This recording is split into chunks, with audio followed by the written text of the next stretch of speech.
ஒரு வயசு குழந்தையே 70 வயசு தாத்தா நீங்கன்னு தான் சொல்லுவார். நீங்கள் சாப்பிட்டீங்களா அப்படி தான் கேட்பார். நீங்கிற வார்த்தையே அங்கே வராது யாருக்குமே. வயசெல்லாம் கிடையாது, எல்லாரும் நீங்கள் தான். ஆணு பெண்ணு குழந்தை எல்லாரும் நீங்கள் தான் இங்கே. அதனால் நீங்கள் இருங்கள் அப்படி தான் சொல்லுவாங்க இங்கே. அதனால் அடி என்ற வார்த்தை கணவன் மனைவி சொல்கிறது சில இடத்துல பரவாயில்ல. ஆனால் அவன் திருப்பி அடான்னுட்டா மரியாதை போச்சு. இவன் சொன்னான் அடி செல்வது எங்கே, பாஞ்சாலி திகச்சான். அவள் திரும்பி சொன்னான் ஒரு மிகப்பெரிய சட்ட நுணுக்கம். ரெண்டாவது சொல்கிறார், முதல் நுணுக்கம் தன்னை இழந்தாரா என்னை இழந்தாரா. ஏன்னா தோற்று போனவனுக்கு உரிமை கிடையாது, தோற்று போனவனுக்கு உரிமை கிடையாது. நான் தப்பு பண்ணி ஜெயிலுக்கு போயிட்டேன். ஜெயிலுக்கு போன பிறகு வெளியே இருக்கிற என் சொத்தை விற்கிறதுக்கோ வாங்கிறதுக்கோ கையெழுத்து போட எனக்கு உரிமை கிடையாது கிடையாது. அப்போ தர்மபுத்திரன் தோத்து போய் அடிமை ஆயிட்டான். அடிமைக்கு வீடு கிடையாது, வாசல் கிடையாது, தாரம் கிடையாது, எதுவும் கிடையாது. அடிமையான ஒருத்தன் பெண்டாட்டி வச்சு விற்கிறான்னா அவனுக்கு அவன் கணவன்கிற உரிமையே அவனுக்கு இல்லை. இன்னைக்கு சட்டம் அதுதான். அதே மாதிரி ரெண்டாவது கேள்வி கேட்குறா, என்ன வார்த்தை சொல்ற? தேவர் புவிமிசை பாண்டவர் தேவினான். நான் உலகத்திலே கணவன் அவ விட்டு கொடுக்கல. தர்மபுத்திரர் பெண்டாட்டி விட்டு கொடுத்துட்டா, ஆனால் பெண்டாட்டி கணவனை விட்டு கொடுக்கல. தேவர் புவிவிசை பாண்டவர் தேவினான். அதுக்கு அடுத்த வார்த்தை சொல்றா, உயர் பாஞ்சாலத்தான் கன்னி. இதுதான் சட்டம். இதை பாரதி சொல்லி கொடுப்பான். ஏன்னா கல்யாணம் ஆனா திருமதி, கல்யாணம் ஆகாட்டா கன்னி. கல்யாணம் ஆகி டைவர்ஸ் பண்ணினாலும் அவன் கன்னி தான். கல்யாணம் ஆனா மிஸ்ஸஸ் திருமதி, டைவர்ஸ் ஆகிட்டா மிஸ் தான் இன்னைக்கு சட்டம். இப்போ அவ சொல்கிறா, நான் பாண்டவர்களுடைய தேவி. ஒருவேளை அந்த பாண்டவர்கள் என்னை காப்பாற்ற தவறி கண்ணிய குறைவாக நடந்தா நான் மறுபடி எங்கள் அப்பா வீட்டுக்கு போவேனே தவிர துரியோதனங்கிட்ட போக மாட்டேன். எந்த புருஷனுக்கு என்னை இன்னொருத்தங்கிட்ட அடமானம் வைக்கிற உரிமை இல்லை. நான் அவனை ரத்து பண்ணிட்டு நான் கன்னியாக இருப்பேனே தவிர அவன் மனைவியா நான் போக மாட்டேன். சட்டம். தேவர் புவிமிசை பாண்டவர் தேவினான், உயர் பாஞ்சாலத்தான் கன்னி. தம்பி, இத்தை நாள் வரைக்கும் இதை யாரும் என் முன் மறந்ததில்லை. காவல் இழந்த மதியினாய் கட்டு தவறி மொழிகின்றாய். நீ கூற வந்ததை சொல்லி நீங்கு. ஏன்னா உன் புத்தி நிதானத்தில் இல்லை, தண்ணி போட்டிருக்க. காவல் இழந்த மதியினாய், குடிகாரன் பேச்சுக்கு மதிப்பு கொடுக்கூடாது. அது மாதிரி நீ காவல் இல்லாத புத்தி கட்டு பேசுற. அதனால கட்டுத்தவறி மொழிகின்றாய். சொல்ல வேண்டியதை சொல்லிவிட்டு நீங்கு. அவனுக்கு அப்பவும் புத்தி வரல. அடி செல்வது எங்கே, நீ தாதி அடி தாதி. நீ பாண்டவர் தேவியும் இல்லை, உயர் பாஞ்சாலத்தான் மகளும் இல்லை. ஆடி விலைப்பட்ட தாதி நீ. உன்னை ஆள்பவன் எங்கள் அண்ணன் சுயோதனன். மன்னர் நீண்ட பெரும் சபையிலே எங்கள் நேச சகுனியோடு ஆடி உன்னை தூண்டும் பயணம் என வைத்து தோற்றுவிட்டான் தர்மேந்திரன். உன்னை ஆள்பவன் எங்கள் அண்ணன் துரியோதனன். எல்லாரும் காண திருட்டுத்தனம் இல்லை. மன்னர் நீண்ட பெரும் சபையிலே எங்கள் நேச சகுனியோடு சூதாடி உன்னை தூண்டும் பணயம் என்று வைத்து தோற்றுவிட்டான் தர்மேந்திரன். அதனாலே நீ ஆடி விலைப்பட்ட தாதி அடி தாதி. உன்னை ஆள்பவன் எங்கள் அண்ணன் சுயோதனன். அந்த தேர்ப்பாகன் பேச்சு தேவையில்லை, வா. அவ ஓடி போய் காந்தாரிகிட்ட ஒடுங்கினான். பெண்ணுக்கு பெண்ணு தான் எதிரி, அன்னைக்கும் சரி இன்னைக்கும் சரி. ஒரு பெண்ணுக்கு பெண்ணு தான் எதிரி. ஒரு பெண்ணை பற்றி தப்பான அபிப்பிராயங்களை விடுவிடா போய் வம்பு பேசுகிறவளும் பொண்ணு தான். ஒரு கூனியால் கைகை வாழ்க்கை கெட்டது. ஒரு சூர்பனகையினால தான் ராவணனுடைய நாடே அழிந்தது. பெண்ணினால, பெண்ணுக்கு பெண் தான். ஒரு மாமியார் தான் மருமகளை படுத்துறா, மருமகள் தான் மாமியாரை படுத்துறான். ரெண்டும் இருக்கு. மருமகளுக்கு சூடு போடுற மாமியார் இருக்கா, மாமியாருக்கு சோறு போடாத மருமகளும் இன்னைக்கு நிறைய இருக்கா. இன்னைக்கு மாமியார் கொடுமையை விட மருமகள் கொடுமை தான் ரொம்ப ஜாஸ்தியாக இருக்குது. அதனால் அதுக்கு காரணம் நீங்கள் தான். நீங்கள் ஸ்டெடியாக நிற்கணும். அம்மா பக்கமும் பேசாதே, பொண்டாட்டி பக்கம் பேசாதே. எங்கே நியாயம் இருக்கோ அங்கே பேசு. அம்மா தப்பு பண்ணால் அங்கே திட்டு, பொண்டாட்டி தப்பு பண்ணால் பொண்டாட்டி திட்டு. ரெண்டு பக்கம் பேச வழி இல்லையா, காதில் போட்டுக்காக வெளியே போயிடு. இவ பக்கம் சேர்ந்தாலும் தப்பு, அவ பக்கம் சேர்ந்தாலும் தப்பு. ஆண்மகன் சிங்கம் மாதிரி இருக்கணும். சிங்கம் ஒன்று தான் ரெண்டு பக்கம் பார்க்கும், ரோட்டில் இல்லை, வாழ்க்கையில். மற்றதெல்லாம் மிருகம். மாடு இப்படியே பார்க்கும், மான் இப்படியே பார்க்கும். சிங்கம் ஒன்று தான் ரெண்டு. அதனால தான் ஆண்களுக்கு ஆண் சிங்கம்னு பேர். பெத்தவளையும் பார்க்கணும், வந்தவளையும் பார்க்கணும், வீட்டையும் பார்க்கணும், நாட்டையும் பார்க்கணும், இம்மையும் பார்க்கணும், மறுமையும் பார்க்கணும், நீ பெத்ததையும் பார்க்கணும், உன்னை பெத்தவனையும் பார்க்கணும். இந்த ரெண்டையும் பார்க்குறவன் யார் இருக்காரோ அவன் தான் ஆண் சிங்கம், மற்றவனெல்லாம் அசிங்கம். அதனால் இங்கே பெண் புலி. புலிகளுக்கு சுயநலம் ஜாஸ்தி. அது மிச்சம் சோறு இருந்தால் கூட வேட்டையாடின மிச்சத்தை கொண்டு போய் வத்தல் போட்டு வச்சுக்கும் புலி. அதனால் புலிக்கு சுயநலம் ஜாஸ்தி, ஆண்கள் தான் கட்டுப்பாட்டோடு வச்சிருக்கணும். ஒரு குடும்பம் நேராக இருப்பதும் சந்தோஷம் நிலை நிற்பதற்கும் காரணம் ஆண்மகன். அவன் திடமாக, தைரியமாக, வீரமாக, அகிம்சையை தட்டி கேட்பவனாக இருப்பானே. ஆனால் குடும்பம் நல்லபடியாக இருக்கும். அது இன்னைக்கு இல்லை, அது ரொம்ப இல்லை. இங்கே தர்மபுத்திரனுக்கு அது இல்லை. அதனால தான் அந்த குடும்பமே நாசமாச்சு. இப்போ இவன் ஓடி போய் காந்தாரி பக்கம் போகிறான். மாமியார் என்ன சொல்லணும், அவள் பையன்தான் துச்சாசனன். அடே, உங்கள் அண்ணிக்கிட்ட என்னடா பேச்சு பேசுகிற? அவள் அண்ணின்னு மரியாதை இல்லைனால ஒரு பொண்ணு, அது மட்டும் இல்லை, நம்ம வீட்டுக்கு அடைக்கலமாக வந்திருக்கா, போடா வெளியில் சொல்லி இருக்கணும். பூவார் குழலி தளர்வுற்று புறம்போது அணைந்த போது நீ வா என்று அருகிருத்தி நெடுங்கண்ணீர் பொழி நீர் துடையாள். ஓடி வந்து பக்கத்தில் வந்த போது, அம்மா நீ கவலைப்படாத, நான் இருக்கேன். தன்னை நம்பி வந்திருக்கா. பூவார் குழலி தளர்வுற்று புறம்போந்து அணைந்த போது நீ வா என்று அருகிருத்தி நெடுங்கண்ணீர் பொழி நீர் துடையாள். அதுக்கு பதிலாக என்ன சொன்னா? மேவார் அல்லர் தமர் அழைக்கின்றான்.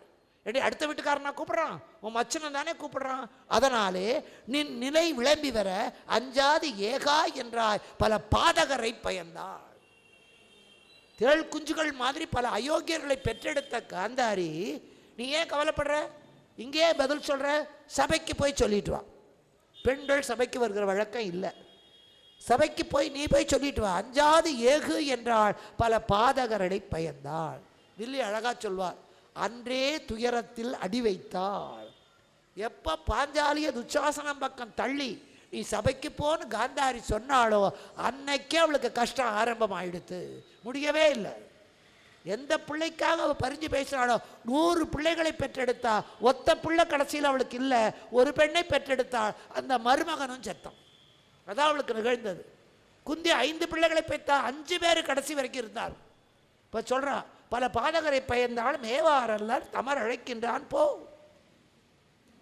கூந்தலை பிடித்து இழுத்து கொண்டு போகிறான். தாதி அடி தாதி, தெருவில் அலறி கொண்டு போறான். வீட்டிலையே நமக்கு சப்போர்ட் இல்லை, தெருவிலையா சப்போர்ட் இருக்கும்? அன்னைக்கும் இல்லை, இன்னைக்கும் இல்லை.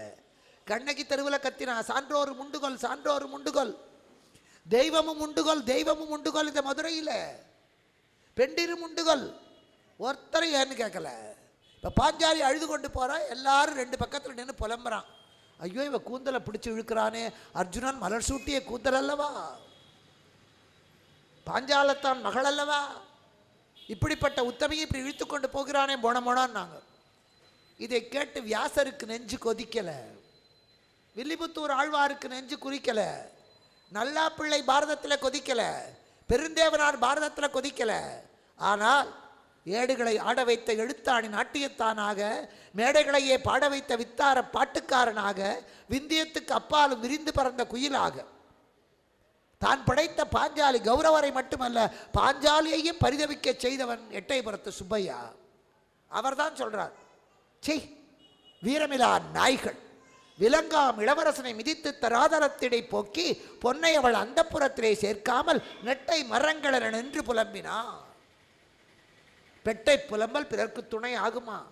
துச்சாசனை பிடிச்சி இழுத்து ஊரில் இருக்கிற அத்தனை பேர் ஏறி மிதித்து அதை பாஞ்சாலியை கொண்டு போய் அந்த புறத்தில் சேர்க்காம முணமுணக்கிறானே எல்லாரும் நின்று, இவரெல்லாம் வீரமிலா நாய்கள். பாரதிக்கு தான் அந்த தைரியம் வந்தது. இழுத்து கொண்டு போறா, சபையில் கொண்டு போய் தள்ளினான். அவள் பார்க்குறா, பெரும் சபை, மிகப்பெரிய தர்மவான்கள் நிறைந்திருக்கிற சமயம். அரச பீடத்திலே திருதராஷ்டிரர், அவன் ஏன்னு கேட்கல. தியாகச்செம்மல் பீஷ்மர், அவர் கேட்கல. ஆச்சாரியர் துரோணர், கிருபர், அஸ்வத்தாமா, எத்தனை மன்னாதி மன்னர்கள், ஒருத்தர் கூட வாயை திறந்து தப்புன்னு சொல்லலை. எல்லாரையும் பார்த்தா. என்ன தைரியத்தில் வந்தா? வண்டார் குழலி ஆடை குலைய, மானம் குலைய, மனம் குலைய கொண்டார் இருப்பார் என்று அந்த நெறி ஏகினாள். அந்தோ கொடியாளு, அடி பாவி, எதை நம்பி இங்கே வந்த நீ? உன் ஆடையை பிடித்து இழுக்கிறான், கூந்தல் குலைந்து கிடக்கிறது, எதை நம்பி வந்த? என் புருஷன் அங்கே இருக்கான், என் மானத்தை காப்பாற்றுவாங்கிற தைரியத்தில் வந்தேன். கொண்டார் இருப்பார். ஒரு திருமணம் என்பது சோற்றுக்காகவும் துணிக்காகவும் இல்லை. 10 வீட்டில் 10 பாத்திரம் தேய்ச்சா பழைய சோறு கிடைக்கும், 4 கடையில் புறவாசல் போட்டால் பழைய துணி கிடைக்கும். சோத்துக்கும் துணிக்கும் கல்யாணம் இல்லை. ஒரு பொண்ணோட மானத்தை காப்பாற்றுறதுக்கு தான் புருஷன், அதுதான் முக்கியம். எங்கள் காசிக்கு போனால் எதையாவது விட்டுட்டு வரணும். ஒரு பழம், ஒரு பூ, ஒரு காய், ஒரு இலை. பல பேர் போய் நான் வேப்பங்காயை விட்டேன், புன்னை இலையை விட்டேன். இல்லை, உங்களுக்கு எது ரொம்ப பிடிக்குமோ அதை விடணும். ஆப்பிள் பழத்தை விடு. நான்லாம் ஆப்பிள் தான் விட்டேன். ஏன்னா எப்போ பார்த்தாலும் ஆப்பிள் தான் அவர் தொடவே மாட்டேன். இலைன்னா கீரை, உனக்கு எது ரொம்ப பிடிக்குமோ அந்த கீரையை விடு, சிறுகீரையை விடு. காய் உனக்கு எது பிடிக்குமோ, நான் வேப்பங்காயை விட்டுட்டேன். வேப்பங்காயை தினம் நீங்கிறோம். அப்புறம் போய் கொத்தவரங்காயை விட்டேன். இல்லை, பீன்ஸை விடு, தினம் சமையலில் தான் வரும் கல்யாண வீட்டில் எல்லாம். காயை விடு. ஒரு பூ, நல்ல வாசனை உள்ள பூவை விடு. இது ஆசையை குறைப்பதற்கு. எங்கள் பக்கத்து வீட்டு கிழவனும் கிழவியும் போனான். போயிட்டு வந்தோடனே நான் கேட்டேன், பாட்டி தாத்தா என்னத்தை விட்டார்? உங்கள் தாத்தா ஏதாவது விடுவாரா? அவர் எல்லாத்தையும் காக்கா மூக்கில் வடை இருந்தால் பிடுங்குவார். அவர் எதையுமே விடலை. வேறு என்னத்தை தான் விட்டார்? மானத்தை விட்டார். மானத்தை விட்டால் மாறுமட்டும் சோறு. இன்றைக்கி மானத்தோடு வாடுறவனுக்கு சோத்துக்கு பஞ்சம். மானம் கெட்டவன் தான் நல்லா வாழறான். அதனால் உங்கள் தாத்தா மானத்தை விட்டார்னா. நீங்கள் எதை விட்டீங்க? இந்த மானம் கெட்ட மனுஷனோட வாழ வேண்டாம், நான் இவரையே விட்டுட்டேன்னா. இதுக்கு காசிக்கு போனோமா? காசிக்கு போனோமா? மானம்தான் முக்கியம். ஒரு பெண்ணோட மானத்தை காப்பாற்றணுங்கிறதுக்காகத்தான் தந்தைக்கு பிறகு கணவன். இங்கே அதனால் அவனை கொண்டார் இருப்பார் என்று அந்த நெறி ஏகினார். அந்தோ கொடியாடி பாவி, அவனே உனக்கு வினையா இருக்கானே, அவனை நம்பி போறையே. சபையில் வந்து நின்னான். அப்போ கூட விட்டு கொடுக்கல. துரியோதரனை கேட்குறான், ஐயா மண்டபம் நீர் கட்டியது இந்த மகிதலத்தை கொள்ளவா? மாயமறியா மன்னவனை வளைத்து சூதாட வைத்தீர்களே.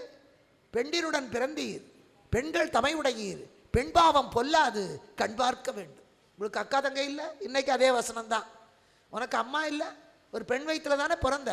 உனக்கு அக்கா தங்கை இருக்கா இல்லையா? அப்போ நானும் ஒரு பெண் இல்லை? பெண்டீர் தமையுடையீர், பெண்களுடன் பிறந்தீர், பெண்பாவம் பொல்லாது கண் பார்க்க வேண்டும் ஐயா. ஐயா, மாயமறியா மன்னவனை சூதாட அழைத்தது இந்த நாட்டை கைப்பற்றவா? பெரிய மாளிகை கட்டி அதில் பேயவா குடி வைப்பான்? ஆளையே விற்று தங்கம் வாங்கி ஒரு ஆந்தைக்கா பூட்டி வைப்பான்? நீழ்விட்டப்பன் மாளிகை செய்து அங்கே ஒரு பேயினை நேர்ந்து குடியேற்றல் போல், ஆள் விற்று பொன் செய்து அதை ஒரு ஆந்தைக்கு பூட்டி மகிழ்வது போல், கேள்விக்கு ஒருவர் இல்லை, கேட்கறதுக்கு ஆள் இல்லை என்று இந்த பாஞ்சாலியை நீ என்ன செஞ்ச? வேள்வி பொருளாக்கினாய். அவளை கொண்டு வந்து இப்படி பண்ணையத்தில் வைத்து விட்டாயே. அழுதா. அங்கே போய் அது எடுபடுவா? எடுபடாது. அவள் கெஞ்சரா, நானும் ஒரு பெண்ணு. இந்த பெண்ணுன்னு சொல்லியெல்லாம் கேட்குறதுலாம் இல்லை. அந்த இடத்துல புலியா. அதுக்கு தான் நம்ம ஆன்மீகத்திலேயே மகாலட்சுமி பெருமாளுக்கு கால் பிடிப்பாள். நீங்கள் தட்சிணேஸ்வரம் போனீங்கன்னா, வங்காளத்தில் போனால் அம்பாள் துர்க்கையாக நிற்பா. அவள் காலுங்கீழே பரமசிவன் படுத்திருப்பார். பரமசிவன் நெஞ்சிலேயே கால் வச்சிருப்பா. தட்சிணேஸ்வரத்தில் மிக அற்புதமான பவதாரணி ராமகிருஷ்ணர் வணங்கினவர். காசிலேயே அதே தான். சிவபெருமான் நெஞ்சில் காலை வச்சு நிற்பா, மகாலட்சுமி கால் பிடிப்பா. என்கிட்ட ஒருத்தர் நான் திருவனந்தபுரம் போன போது எனக்கு ஒரு அனந்த பத்மன சாமி படம் வாங்கிட்டு வாங்கினார். சரின்னு வாங்கிட்டு வந்து கொடுத்தேன். வேறு என்ன படம்? அதை பெட்ரூமில் மாட்டினான். சார் இந்த பூஜை ரூமில் மாட்டுக்கான்னு. இல்லைங்க, நான் இங்கே மாட்டத்தான் கேட்டேன்னு. எதுக்குன்னு? இதை பார்த்த பிறகாவது என் பொண்டாட்டிக்கு எனக்கு காலை பிடிக்கணுங்கிற எண்ணம் வருமா? எப்படி புத்தி? ஆனால் ஒரு இடத்துல புருஷனை ஏறி மிதிக்கிறா, இன்னொரு பக்கம் கால் பிடிக்கிறா. ஏன்? பெருமாள் மகாலட்சுமியை மார்பிலேயே வச்சிருக்கார், பிரம்மா நாக்கிலேயே வச்சிருக்கார், பரமசிவன் பாகத்தில் வச்சிருக்கார். எப்போ மனசில் பெண்டாட்டி நினைக்கணும், அது பயத்திலையோ காதல்லையோ, எப்போவும் தன்னையே நினைத்து கொண்டிருக்கிற, தன்னை மறக்காத தன் கணவனுக்காக எந்த பணிவிடையை வேண்டுமானாலும் ஒரு பெண் செய்வாள். அதுதான் பெருமாள் காலை அவள் பிடிக்கிறாள். எந்த நேரத்திலையும் அவள் திருப்பதியில் போய் நின்னாலும், பத்மாவதி தாயார் கீழே இருந்தாலும் அங்கே மார்புல மகாலட்சுமி. அவர் பள்ளி கொண்டிருந்தாலும் மார்புல மகாலட்சுமி. என் கணவர் என்னை தவிர வேறு யாரையும் நினைக்கல, பூதேவியை கூட நினைக்கல. அதனால் என்னையே நினைக்கின்ற உத்தமமான என் கணவனுக்கு பணிவிடை செய்ய வேண்டியது மனைவி கடமை. பரமசிவன் கங்கையை தலையில் வைத்தார்.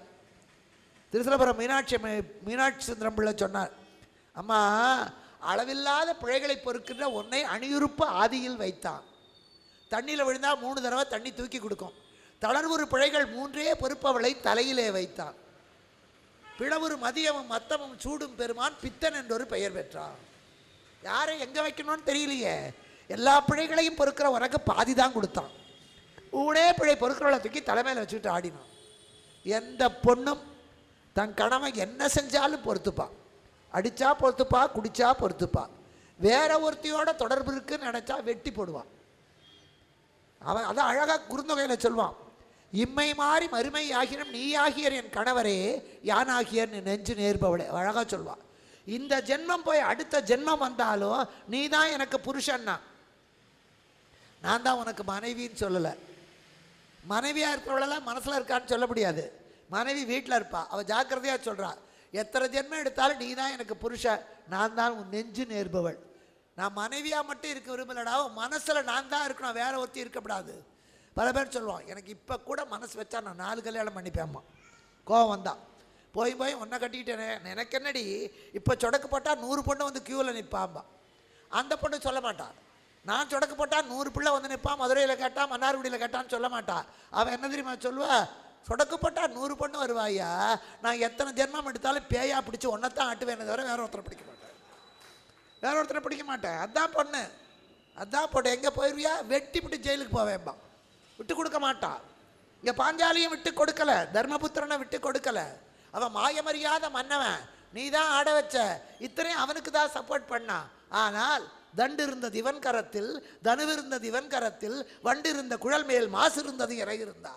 இதை சாதாரண ஆளா? கழுத்தில் மஞ்ச கயிறும் காலில் மெட்டி எதுக்கு போடுறான்? ஆண்கள் மட்டுமல்ல, பெண்கள் எல்லாம் தலை குனிஞ்சிட்டு தான் போனோம்.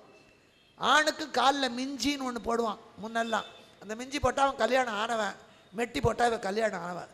அவன் குனிஞ்சிக்கிட்டே போகும்போது காலில் இருக்கிற மெட்டியை பார்த்தா ஓ இவன் கல்யாணம் ஆனவன், இவளை பார்க்கப்படாது. அதுக்கு மேலே கொஞ்சம் நிமிந்து பார்த்தானா கையில் கண்ணாடி வளையல். கல்யாண பொண்ணு தான் அந்த காலத்தில் கண்ணாடி வளையல், இப்போல்லாம் ஆகாததெல்லாம் மாட்டிக்கிட்டு தெரியுது. அதனால் கண்ணாடி வளையலை பார்த்தோன்னா கல்யாணம் ஆனவன். அதுக்கு மேலே கொஞ்சம் நிமிந்தா கழுத்தில் மஞ்சச்சரடு, ஓ இவ ஆள் பீமம் மாதிரி உதச்சி விடுவான்.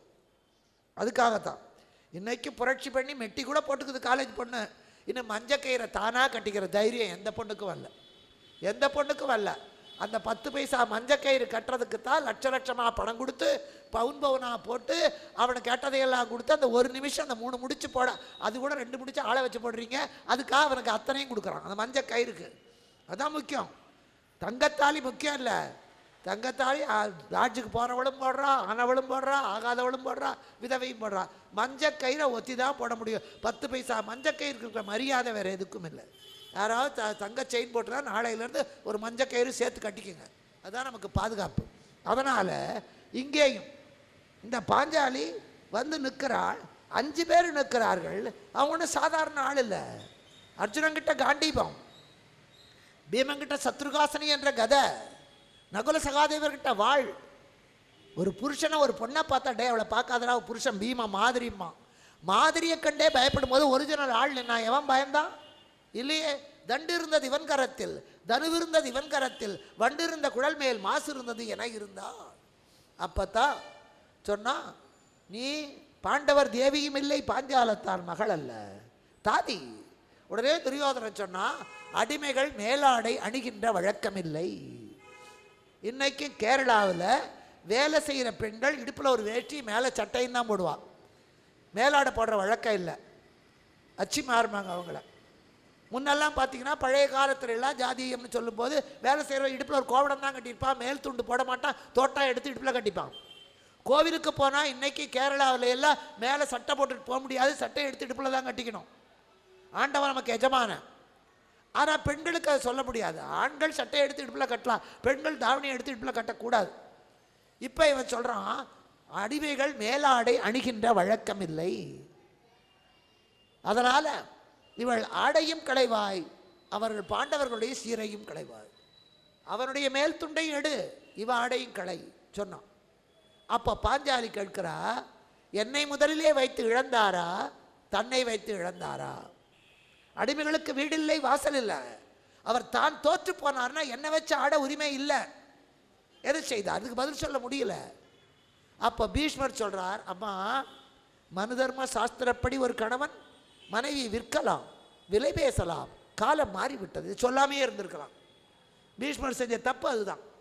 மனு தர்ம சாஸ்திரத்தில் மனைவி என்பவள் ஒரு கணவனுக்கு அடிமை, ஒரு பொருள், அவ்வளோதான். ஒரு பொருள். கடிகாரத்தை அடகு வைக்கலாம், கழுத்து செயினை விற்கலாம், அது மாதிரி ஒரு பெண்டாட்டியை விற்கலாம், விலை பேசலாம். இது மனு தர்ம சாஸ்திரம், மனு தர்ம சாஸ்திரம். இப்போவும் போய் கேட்க முடியல. கல்யாணம் பண்ணி கொடுத்தா பெத்த அப்பா கூட ஏன் என் பொண்ணு அடிக்கிறேன்னு கேட்க முடியல. வீட்டுக்கு அனுப்பிட்டா வாழ்க்கை போயிடுமேன்னு பொறுத்துக்கோமா, அட்ஜஸ்ட் பண்ணிக்கோமா, மாறும்மா காலம், உன் தலையெழுத்துமா, இப்படித்தான் சொல்கிறாங்களே தவிர அவன் வேண்டாம் வான்னு சொல்லி கொடுக்க எந்த தாய் தந்தை இருக்க முடியாது. ஒரு பொண்ணை கல்யாணம் பண்ணி கொடுத்தா அப்பா பார்க்க போகிறார். இந்த பக்கம் மாமியார், இந்த பக்கம் மாமனார், அங்கே புருஷன், இந்த பொண்ணு நிற்கிது. அப்பா கூட தனியாக கூட பேச விடலை, ஒரு தண்ணி கூட தரல. ஒரு அரை மணி நேரம் கழிச்சு சரி நான் கிளம்புறேன் அப்படின்னா அந்த பொண்ணை சொன்னால் அப்பா கொஞ்சம் தண்ணியாவது குடிச்சிட்டு போங்கப்பா, வெறும் வயிற்றோடு போகக்கூடாது. சரின்னார். இந்த பொண்ணு போய் உள்ளே போய் ஒரு டம்ளரில் தண்ணி கொண்டு வந்து கொடுத்துது. அப்பா ஒரு வாய் குடிச்சிட்டு போயிட்டு வரேம்மான்னு கிளம்பிட்டார். வீட்டுக்கு வந்தோடனே மனைவி கேட்டால் பெண்களுக்கு நுட்பம் ஜாஸ்தி, ஆண்களுக்கு அவ்வளோ தெரியாது. நம்ம பொண்ணு எப்படி இருக்கா, அவளுக்கு என்னடி ராஜாத்தி மாதிரி இருக்கா, மாமனார் மாமியார் தாங்குறாங்க, 2 பேரும் பக்கத்துலேயே இருக்காங்க, புருஷன் அவளை விட்டு நகரதில்ல, பேசுறதுக்கு தடை இருக்காங்கன்னு அவளுக்கு தெரியல, எல்லாம் கட்டி காப்பாற்றுறாங்கடின்னா. மனைவி கேட்டா எங்க சாப்பிட்டீங்களா, இல்லை. வெறும் வயித்தோடையா வந்தீங்க, இல்லைடி தண்ணி கொடுத்தா குடிச்சிட்டு வந்தேன். அப்பா சொல்கிறான் எனக்கு ஒரே ஒரு சந்தேகம்தான், என்ன, அவள் இருக்கிறது கும்பகோணம் காவேரி கரை, நல்ல சுத்தமான தண்ணி, தண்ணி கொடுத்தா நான் வாங்கி குடித்தேன், காவேரி தண்ணி உப்பு கரிச்சுது, எப்படி காவேரி தண்ணி உப்பு கரிக்கும் எனக்கு புரியலையேன்னா. மனைவி ஓன்னு அழுதா. அட பாழும் பிராமணா, உனக்கு இது கூட புரியல, உன் பொண்ணு உள்ளே போய் தண்ணி கொண்டு வரும்போது ஐயோ நான் இவ்வளோ கஷ்டப்படுறேனே எங்கள் அப்பா கிட்ட சொல்ல முடியலையே அவள் அழுதா. அவள் அழுத போது அவள் கண்ணீரில் 2 சொட்டு அந்த தண்ணீரை விழுந்தது. கண்ணீர் உப்பு கரிக்கும், அந்த தண்ணி தாயா உப்பு கரிச்சது. நம்ம பொண்ணு சுகமாக இல்லை, கஷ்டப்படுறா.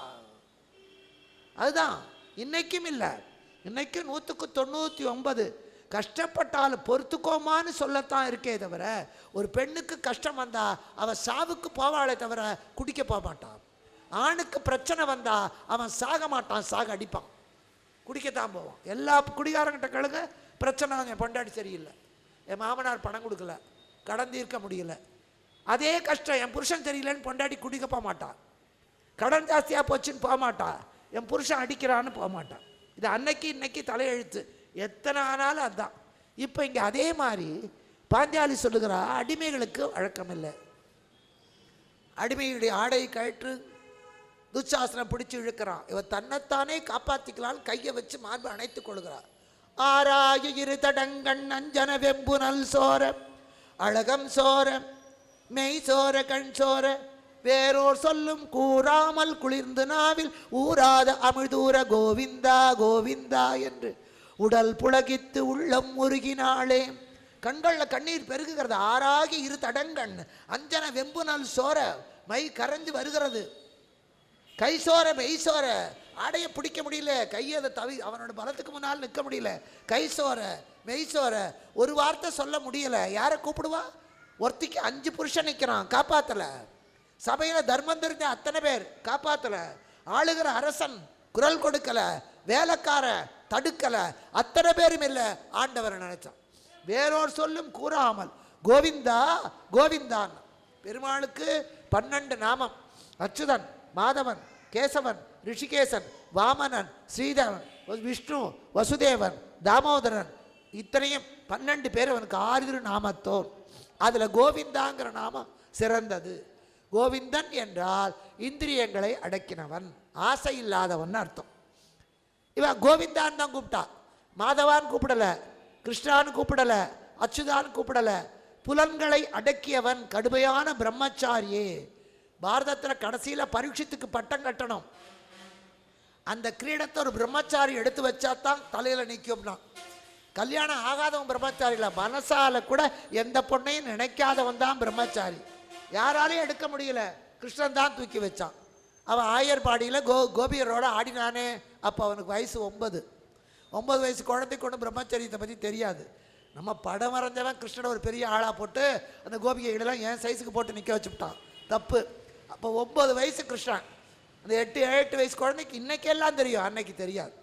அதனால் கிருஷ்ணன் நைச்சிக்கு பிரம்மச்சாரி, மனதாலும் மாதர்நலம் பேடாதவன். இப்போ கோவிந்தா கோவிந்தான்னா இவன் கூப்பிட்டுட்டா. இவன் பையனுக்கு உத்தமன்னு பேர் வச்சுட்டா, டே உத்தமா போய் ஒரு 100 மில்லி வாங்கிட்டு வான்னு சொல்ல முடியாது, பேர் இருக்கே நல்ல பேர். அதனால் இங்கேயும் இவன் கோவிந்தான்னு கூப்பிட்ட உடனே கிருஷ்ணன் பார்க்கலாம், சபைக்கு வரல, புடவை மட்டும்தான் வந்தது. ஏன்? கிருஷ்ணன் வந்திருந்தா பாஞ்சாலி எங்கே இருக்கான்னு அவளை பார்த்து தான் புடவையை கொடுக்கணும். அவளோ அலங்கோலமாக நிற்கிறா, எல்லாரும் பார்த்து கொண்டு இருக்கிறார்கள். அந்த நேரத்தில் கிருஷ்ணனும் பார்த்தானா அவனும் 10ஓட 11. இப்போ அவளுக்கு தேவை ஆடை. இதை பாரதி தான் அழகா சொல்லுவான். புது புது புது புது புது புது வகையிலே பொன்னிழை பட்டிடை எண்ண தொலையாத அளவுக்கு வந்து குவிந்தது. இது ஏன்? மானங்காக்க ஒரு புடவை போகும். அம்மாப்பேட்டை சொசைட்டியில் ஒரு 40ஆம் நம்பர் புடவை வாங்கி கொடுத்தா போகும், உடம்பா மறைச்சிக்கிறதுக்கு தானே.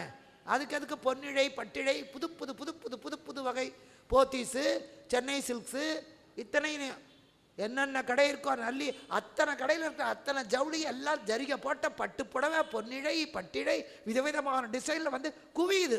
தேவையா? பசிக்குதுன்னு ஒரு பிச்சைக்காரன் கேட்குறான், அவனுக்கு இத்தனை 2 இட்லியோ சோறோ போட்டால் போகிறோம். அவனுக்கு அதுக்கு பாயசமாக பணியாரம் கொஞ்சம் இருடா செஞ்சு போடுறேன் நான் சொல்லுவான். மானங்காக்க ஒரு ஆடை போகிறோம், ஒரு முரட்டு சாக்கு இருந்தால் கூட போதும். அத்தனை ஆடைகளை கிருஷ்ணன் ஏன் கொடுத்தான்? வேண்டியவர்களுக்கு வேண்டியதையே கொடுக்கறதில்ல, தேவையில்லாத நேரத்தில் இத்தனை ஏன் கொடுத்தான்? யோசிக்கணும். ஆடைகள் வந்து குவிந்தது. இப்போ கவனத்தை திருப்பணும், அதுதான் முக்கியம். நம்ம குழந்தை எப்போ பார்த்தாலும் மிட்டாய் மிட்டாய்னு அழுதுன்னா அது போக்க காட்ட, கண்ணு அங்கே பாரு, கண்ணு டிவியில் பாரு, போக்க பாரு, குரங்க பாரு, மாற்றணும். மிட்டாய் கொடுக்க மாட்டேன்னு சொல்லிட்டு இருந்தால் போகாது, வேற எதை கொடுத்தாலும் தூக்கி எறி. கவனத்தை மாற்றணும்.